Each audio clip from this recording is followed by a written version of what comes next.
The following is a Brother Asks and Building Better Builders video education series production. Welcome to A Brother Asks and Building Better Builders Uncommon Masonic Education presentation. I'm your host, Coach John Nagy, and I'll be your presenter for the next 20 minutes. This workshop material has been conveyed at lodges throughout the U.S. for about maybe 11 or 12 years now. It's meant to convey light to the frontline people, the mentors, the trainers, the coaches, and instructors, so they can use this information, this light, to assist the next generation toward betterment. Now, for those of you who are interested in where this material came from, it comes from 3 books: Building Boaz, which is volume 2 of the Building Better Builders series, Perfecting the Craft, which is book 2 of the Craft series, and Emotional Awareness Made Easy. And you'll notice that it's actually EA Made Easy. One of my brothers called me out on that and said, "What are you selling a Masonic book to my wife for?" And I said, "Well, it's kind of universal knowledge, so I kind of got away with it." This is what you want to say to candidates when they ask you about the compasses, specifically the circumscribing and subduing of those passions and desires that we hear about in ritual. I have some goals I'd like to go over real quick so that we hit upon them. I want to show the background behind certain words and terms, specifically subduing, subscribing, passions, desires, and of course the term within due bounds. And one of them, providing language and facts to express your understanding to your candidates and the people who are in your charge as they're going through their catechisms and such, and asking questions about all these wonderful things that we talk about in Masonry. I am trying to support you in the best way I know by providing you light so that you can work toward an improved craft and life experience. And of course, in this particular presentation, I promised that I'd show you how to go ahead and chase rabbits. And this is how you go about putting together research presentations like this. And so let's go ahead and look down that rabbit hole. You have all heard the term at one point in your Masonic career to circumscribe one's desires and keep one's passions within due bounds. What I'm going to do is I'm going to point immediately to the culprit in this particular statement. It is the compasses, and that statement is what you hear when you're shown the compasses at the altar, when you're just finishing up your obligation. And of course, what you're not told at that particular moment is they are describing the function and use of a specific working tool. Although it is not called out as a working tool, it certainly is a working tool that we are supposed to be using to circumscribe our desires and keeping our passions within due bounds. Of course, this begs the question, because we have a person in the West who is asked why they joined, and one of the things they talk about is subduing their passions. And to keep our passions within due bounds implies that we must subdue our passions. So let's go ahead and go down that rabbit hole about subduing. To subdue literally means to bring under one's unwavering control with the strict and disciplined intent to direct without suppression. This is a really important concept to grasp, because so often as men we are told to stuff our emotions, and this is not what we want to be doing. We want to be able to understand them and be able to direct them appropriately. And this is that balance between id and superego that the ego is supposed to be moderating. To get our needs and wants taken care of, we've got to use our ego to mature it so that it keeps our superego and our id in check. When we look for the phrase within due bounds, immediately we can see that it is according to usual custom or correct practices when we use the word due. Now, I had a head scratcher because I've heard the word due all my life, and it wasn't until I got into Freemasonry that I actually looked up the word to figure out how it applied to all this due bounds, due processes, due whatever. I wanted to know what this word due did. And what it came down to is I came across a definition that really strikes a chord with me, and I'm sharing it with you here today. What is according to usual custom practice or correct/acceptable practices? That's what the word do implies. And when we're looking at the bounds, the do bounds, it has to do with that circumscription that we're supposed to be putting in play using this compasses. So the bounds has to do with the limits of an activity or behavior. And if you pop in the phrase within due bounds into the search engines, you have splendor of information coming your way through the search engines. And one of them I came across, and I thought it'd be well worth putting down on the screen here. The Crossword Clues website had the actual phrase keep within due bounds as a clue, and it was pointing toward moderate. To keep within due bounds is any and all activities and behaviors keeping within what is done according to the usual custom practices and correct or acceptable practices. This is spoken about in ritual when we are talking about the cardinal virtues. To keep within due bounds is to be able to employ, once you have developed and refined the virtues that are the cardinal virtues, temperance, prudence, fortitude, and justice. And that is one of the ends in mind when you talk about the entered apprentice degree work, not the actual degree itself, but what the degree points toward. In order to keep within due bounds, you have to have the cardinal virtues in full play. To circumscribe one's desires is to place restrictions, boundaries, or social limits upon something or some activity or behavior. Now, if we took and tried to illustrate this in a simple diagram, you've got yourself surrounded by a whole bunch of others. You've got your compasses, and then what you do is you go ahead and circumscribe. And once you've circumscribed, establish those boundaries, those standards that you want to be living by and holding others to account to, you then make it be known that that's as far as you're going to be allowing your passions and desires to go. Of course, these restrictions, these boundaries, these social limits do not just apply to you. They also apply to others. But we start out by understanding that my desires are my own and they're separate from yours, just as your desires are your own and separate from mine. So there's a differentiation, a distinguishing between the desires of yourself and others. And of course, if you want to really get into the nitty-gritty, boundaries are social limits and standards are personal limits, and it is up to us to establish standards for ourselves so that we do not breach that boundary when it comes to others.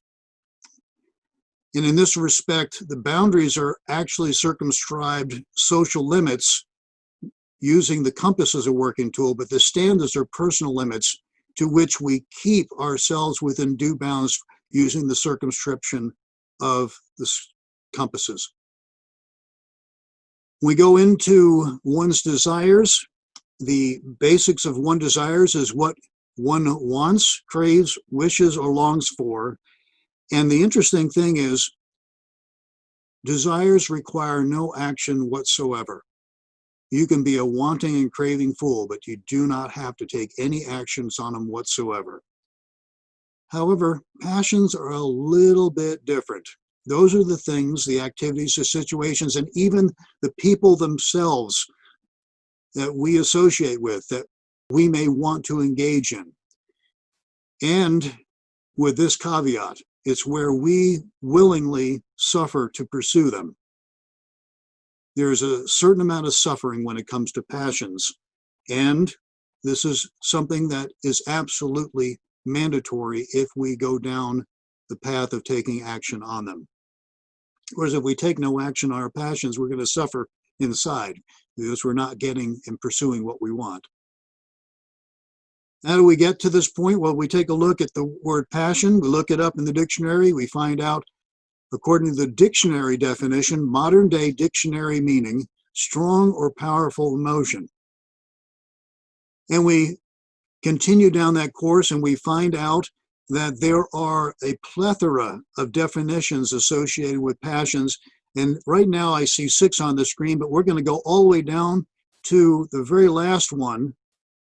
And the archaic definition of passion is the suffering of a martyr. Now I had to look up that small print.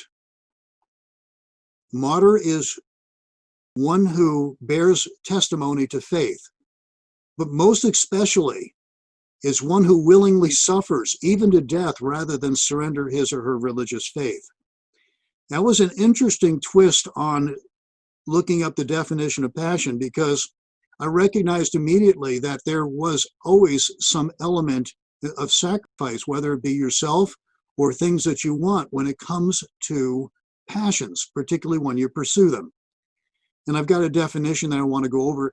As sacrifice in this particular aspect when it comes to passions has to do with you making an agreement with yourself to redirect your personal resources that have great value in order to obtain a specific end. And it really doesn't matter what kind of hardship you may suffer short term.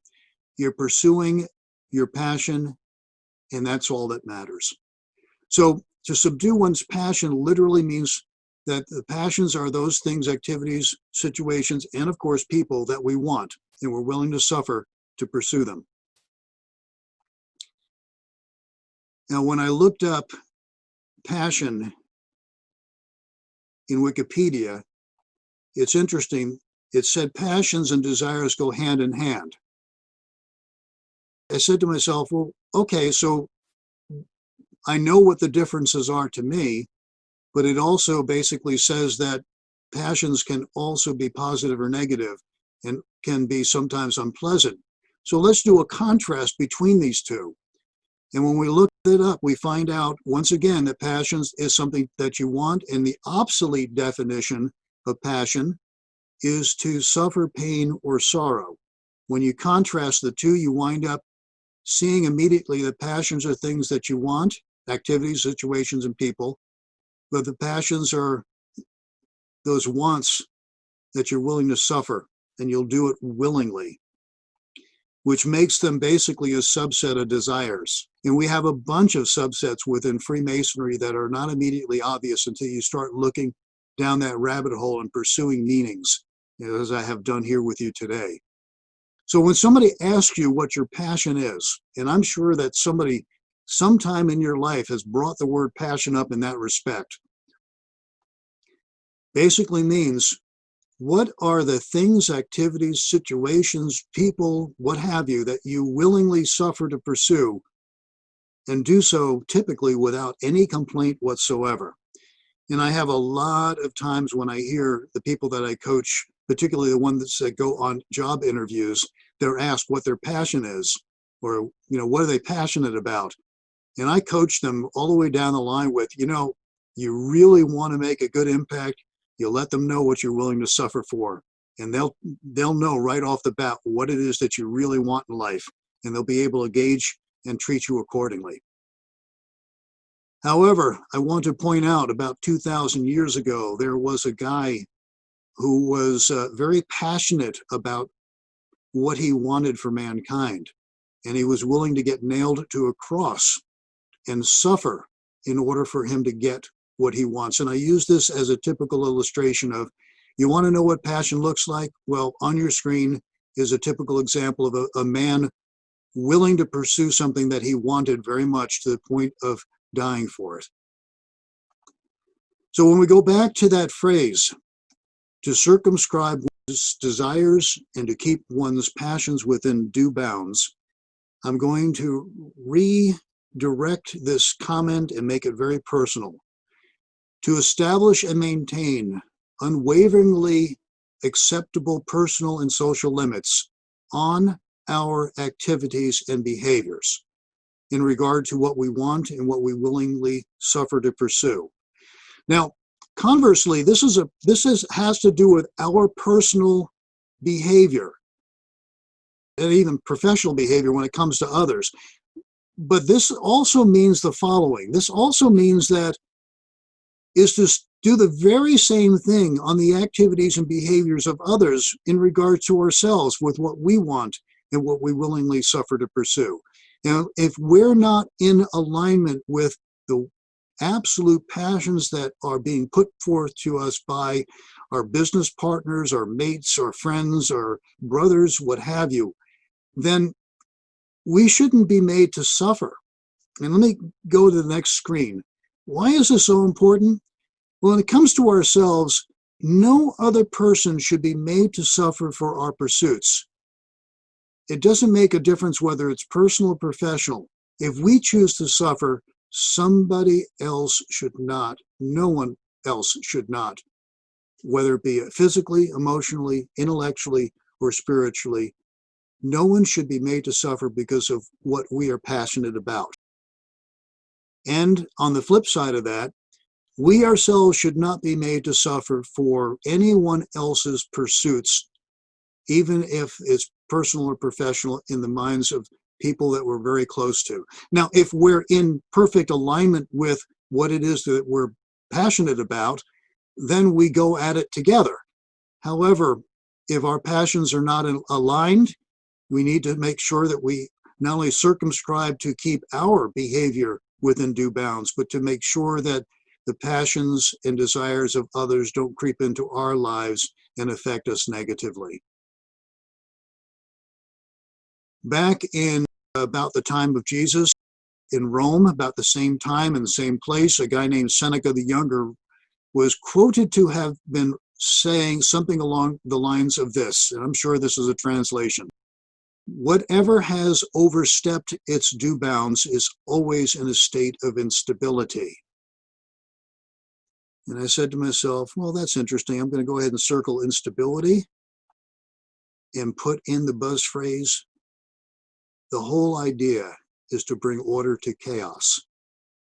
And how do we bring order to chaos? Well, we make sure that we don't overstep our due bounds when it comes to our passions and desires. Now I'm going to go speed ahead to maybe the 1600s. John Milton, an English poet, intellectual about that time, civil servant. He served England and the Commonwealth and the Council of State, which was later under that guy named Oliver Cromwell, which if you're a Masonic student, you'll notice that he comes up a lot in the early part of Freemasonry's common era when it came to the Grand Lodge being formed around 1717. John Milton is known for Paradise Lost, an epic poem in blank verse, and it's actually considered one of the greatest works in literature ever. Why do I bring this up? Well, it's a good question to ask, and I'm going to go ahead and point out that he was known to say the following. He who reigns within himself and rules his passions, desires, and fears is more than a king. I'd venture to say that he was a Mason if he was doing his work properly. And isn't this the very goal of the entered apprentice degree work, is to tame your dogs, bring the chaos of your heart into order, and get to know yourself and be able to direct and circumscribe and subdue and manage everything that you are and everything that you do. So that, of course, you can get on to the next work, is taming the brain with the 7 liberal arts and sciences in the next degree. This is what you might want to say to a candidate when they ask you about the compasses, specifically when it comes to circumscribing and subduing those passions and desires.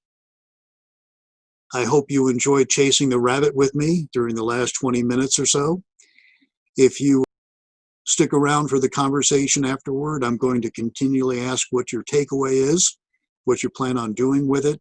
And of course, when you are interacting with your brothers into the future, I'd like to ask what you imagine the impact this information, this light, is going to have on them in your discourse with them, and of course your work with your candidates. I'll also entertain any questions, any thoughts that you might have at that time. And of course, if you want to pursue more light on this, these are the 3 books, Building Boaz, Perfecting the Craft, and Emotional Awareness Made Easy, that I got this information from. This has been A Brother Asks and Building Better Builders Uncommon Masonic Education. I thank you for allowing me the time to share the light with you. You can find me on Facebook under John S. Nagy and at coach.net, along with my blog spot and my YouTube channel. You've been watching A Brother Asks and Building Better Builders video education series production.